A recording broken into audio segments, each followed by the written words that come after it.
for the Word on Wall Street. Top investors watching your money. Joining me right now is the Fitz-Gerald Group Principal, Keith Fitz-Gerald, Laffer Tengler Investments Chief Investment Officer and CEO, Nancy Tengler, and Slate Stone Chief Market Strategist, Kenny Polcari. Great to see everybody this morning. Thank you so much for being here. Nancy, kicking things off with you with a market that is pulling back following a strong day yesterday. We've been on this 2.5-week rally as the 10-year Treasury note briefly fell below the 2-year Treasury yield for the first time since 2019, further stoking those fears of recession. Nancy, what are your thoughts? Yeah, Maria, thank you. Listen, we knew the economy was slowing. It was just the math from 2021 to 2022.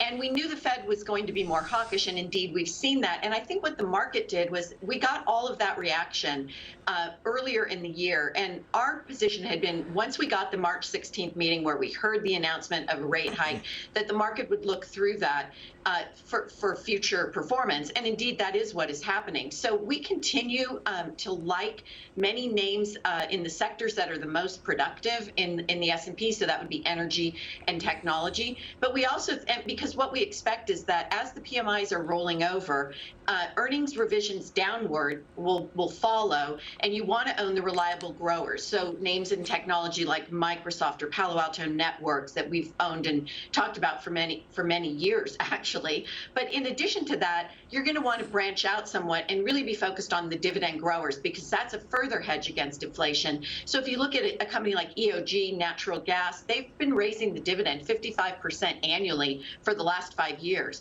It has a 2.5% yield, and they pay out a number of special dividends. Same with Lockheed L3 Harris, which has a 1.8% yield, but has been raising about 15% annually. I think that's how you get through the remainder of this year. But we are still bullish on stocks, and we think you're going to continue to have volatility, but then see an upward trend as we move through the year.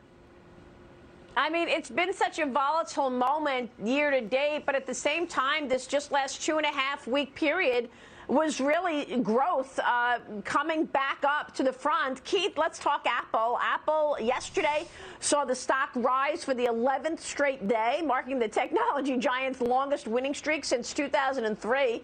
Apple's market cap nearly $3 trillion. Other big tech stocks also on the move. You've got Meta, Amazon, Microsoft, all up, and certainly part of that 2.5-week run. Keith, what's behind this run, and do you buy it? Well, I think very clearly, let's tackle them in reverse. I think you do buy it. I think Apple is one of the very top growers, as Nancy correctly put it. I think that the company, it's making nearly $700,000 a minute. It is the largest company on the planet, or one of them anyway. So every bank, fund, endowment owns it, which means you've got liquidity and stability. And every single business unit that company has got is capable of influencing consumer behavior and moving the markets forward. To put things in context, we're talking about 99-cent songs on iTunes back in 2003. So this company's come a long way, and it's got a long runway in front. Yeah, that's great.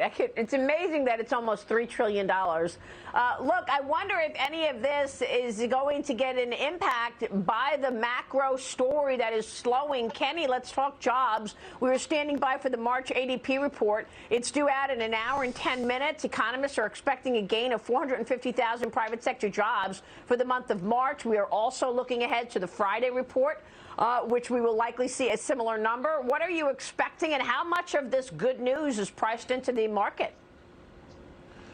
So good morning, Maria. we're expecting the NFP and the ADP report to be stronger than what the estimates suggest. So we'll continue to put pressure on, job creation in the tight labor market, right? That being said, this rally in the market, I think, has been much more technical. Certainly the sectors that both Nancy and Keith identified are sectors that have been underperforming, ones that have been really gotten beaten up, and ones that investors will look to when they go bargain hunting, right? I think it is short-lived. I think that once the market gets ready, starts to really understand how aggressive the Fed is going to have to be, then you'll see the market back off a little bit. Not crash, no reason to light your hair on fire, but just understand that, like Nancy said, there will be continued volatility ahead. And I think the strong ADP number and the strong NFP number is going to give the Fed even more reason to talk that aggressive language that we've seen out of them recently.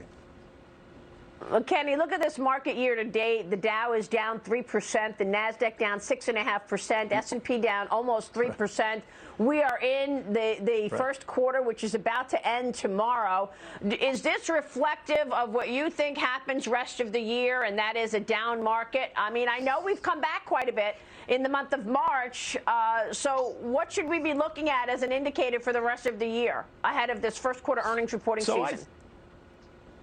So I think we're going to have volatility through mid-year. I think the second half of the year is going to do better once the market gets much more comfortable with where they think the Fed is going. Now, what is interesting, and I thought was very interesting that nobody really talked about it, yesterday Citibank came out and said they expect the Fed to raise rates 50 basis points at the next 4 meetings, which will take us to 2.25% by September, is something I'm not sure people either paid attention to or they think that's too aggressive and they're just discounting it. But one way or the other, depending on what we hear from the Fed, is going to dictate the second half of the year. The next 2 or 3 months, I continue to think is going to be full of volatility.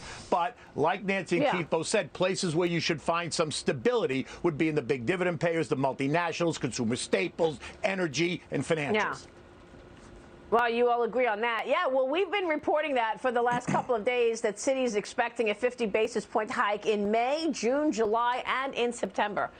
We'll see about that and how markets react. Great word on Wall Street, guys. Thanks so much. Keith Fitz-Gerald, Kenny Polcari. We'll see you soon. Thanks for being here. Nancy Tengler, you're sticking with us all morning, and we're so grateful for you. Much more ahead this morning coming up. Hi, it's Keith here. Thanks for checking out today's highlight clip. What'd you think? Did I make sense? Is there something you'd like to add? Make sure you leave a comment down below, and of course, click subscribe to keep up right here on YouTube, or sign up for the email newsletter at the link below. You can also find me on Twitter and Instagram for my real-time thoughts on markets, analysis, and a whole lot more.